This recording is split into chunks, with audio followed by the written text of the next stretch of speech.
Legal. Vamos lá, acho que como toda tecnologia, né, ela tem toda tecnologia, toda automação, ela tem um início, né, ela nasce de algum lugar, tem toda a parte de preparação daquela necessidade, daquela demanda, né, a parte de priorização, tem a parte de construção, a parte de entrega, manutenção e a aposentadoria, né, você desliga ali a automação. Então, ela nasce, vive, morre, né? E com o RPA não é muito diferente. Né? Então, de uma maneira geral, assim, quando a gente fala do ciclo de vida, né, de um robô, né, dentro desse contexto de robotização, a gente começa com a descoberta. Né? Então, eu preciso identificar dentro da minha organização, dentro das minhas rotinas de trabalho, né, depende ali do escopo que você está dando zoom, foco, né? Quais são as oportunidades que eu tenho aqui? Né? E já desmistificando algumas verdades absolutas aí do mercado, não são todas necessidades por automação ou oportunidades por automação que são resolvidas através do RPA. Né? O RPA ele tem uma aplicabilidade, né, muito específica ali, né? Por mais que ele seja bem abrangente em termos de eu posso automatizar processos financeiros, compliance, contábil, né, jurídico, operações. Você pode ter robôs ali transversalmente na sua organização, né, para qualquer desafio de automação que o RPA ele chega para resolver, né, as dores da sua empresa. Então, você precisa primeiro identificar essas oportunidades, né, toda essa parte de discovery. Quais são as dores, né, que eu consigo resolver com automação? Né, quais são os processos que hoje geram gargalo no meu negócio, né, e ou me geram prejuízo, né, ou que podem ser automatizados, né, e que podem trazer algum benefício para a minha organização. Né? Então, o primeiro passo é essa parte de descoberta. Né? Então, qual é o vasto mundo ali, né, dentro da minha organização que eu posso automatizar? O segundo passo é ver uma viabilidade técnica. Tá, legal, desse pool de processos aqui, de oportunidades por automação que eu descobri, né, quais deles, de fato, vão trazer algum ganho se eu trouxer o RPA? Né? Ou se eu trouxer o RPA combinado com outras tecnologias, que também é uma opção. Né? Então, eu preciso primeiro, né, identificar, fazer uma análise de viabilidade, categorizar e priorizar. Legal, agora comecei com 1.000 processos, cortei ali 60%, né? Estou com 400 processos aqui, desses 400 processos, por onde eu começo? Né? E aí é um trabalho de você também entender qual é o retorno que aquilo vai te dar. Né? E quando a gente fala do RPA, a gente tem alguns retornos que são bem diretos. Né? Então, eu posso falar de redução de FTE, redução de custo, eu posso falar de aumento de performance, meu processo vai ser executado mais rápido. Né? Então, a gente vai dar um mergulho aí em cada uma dessas etapas depois com um pouco mais de calma, né? Mas eu preciso entender qual é o retorno que eu estou trazendo com essa automação. Né? E a partir daí eu priorizo. Legal, eu vou começar por aquelas, né? E até a gente sugere que faça uma matriz ali de retorno versus complexidade. Vou começar por aquelas que são menos complexas e me trazem um maior retorno. Quick win. Né? Então, primeiro eu priorizo. E legal, fiz o meu trabalho de descoberta, eu sei por onde começar, eu sei os ganhos que eu vou ter.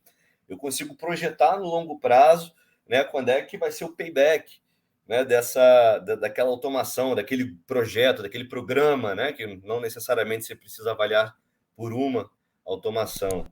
Descobri, priorizei, né, e a gente parte então para a construção. Né, e para isso eu preciso ter uma metodologia ali, né, de desenvolvimento, de trabalho, e a gente sempre começa por um trabalho processual. Né? Então, antes de eu automatizar, eu entendo o processo, documento, conheço os casos de exceção. Então, depois do discovery, da priorização, a gente vem com um trabalho ali de preparação desse processo para automação. Né? Eu vou descobrir as etapas, qual é o passo a passo que o humano hoje executa. Né? Então, se o humano ele entra num SAP, digita lá usuário, senha, o meu robô ele vai seguir esse mesmo passo, na maioria das vezes. Né? Então, ele vai ter um usuário, ele vai ter uma credencial única dele, onde ele vai ser reconhecido, assim como qualquer outro humano, dentro dos logs do sistema ali, por questões de auditoria. e ele vai seguir os mesmos passos. Então, eu vou trabalhar o processo. E até antes de apenas documentar o que o humano faz, por que não melhorá-lo? Né? Então, eu vou melhorar o meu processo antes de automatizá-lo. E aí sim, eu começo o trabalho de execução daquela automação, de desenvolvimento do robô, né? De construção daquele robô de fato. Né? E quando eu falo desenvolvimento, né, vocês devem estar imaginando ali escrever linhas de código, né? E não é bem isso. Né? A gente começa, de fato, a construir a lógica de funcionamento do robô, as regras de negócio que ele vai seguir, né? Os caminhos de exceção. Então, se o robô entrar ali num site do banco para extrair uma nota fiscal e o site estiver fora do ar, né? O que o robô vai fazer nesses casos? Então, preciso ter também os caminhos de exceção. Né? Importante, teste depois desse desenvolvimento, testa, né? Descobre esses caminhos de exceção, melhora o robô e parte para homologar junto ao seu cliente final, né? Que ele vai olhar ali o robô funcionando, ele vai ter um plano de testes, os resultados esperados da execução daquele robô, e a partir daí a gente parte então para o Go Live. A gente sempre sugere, né, que quando a gente vai ter o robô entrando em produção, a gente cuide dele como se estivesse cuidando de um bebê. A gente chama de berçário ali, operação assistida. Né? Que são os primeiros... Exato, né? São as primeiras semanas do robô ali executando em ambiente de produção. Né? A gente sabe que ambiente de produção normalmente não é muito, né, parecido com os outros ambientes de desenvolvimento. Né? Apesar de todo mundo jurar que vai ser igual, no momento dificilmente é. Fiz uma imagem perfeita para o ambiente de desenvolvimento e tal, só que durante o tempo de desenvolvimento, a produção sofreu algum novo release, alguma mudança, e aí não tem jeito. Tem que fazer o hot test, né? Teste quente lá.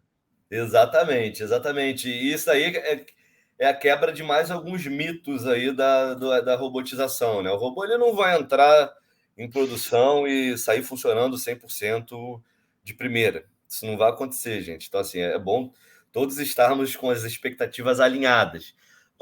Vamos ter contextos que a gente vai estar mais próximo do 100%, mas dificilmente a gente vai, numa primeira execução ali, atingir os 100%. Né? Então, tem esse momento de estabilização do robô em ambiente de produção que a gente chama aqui da operação assistida.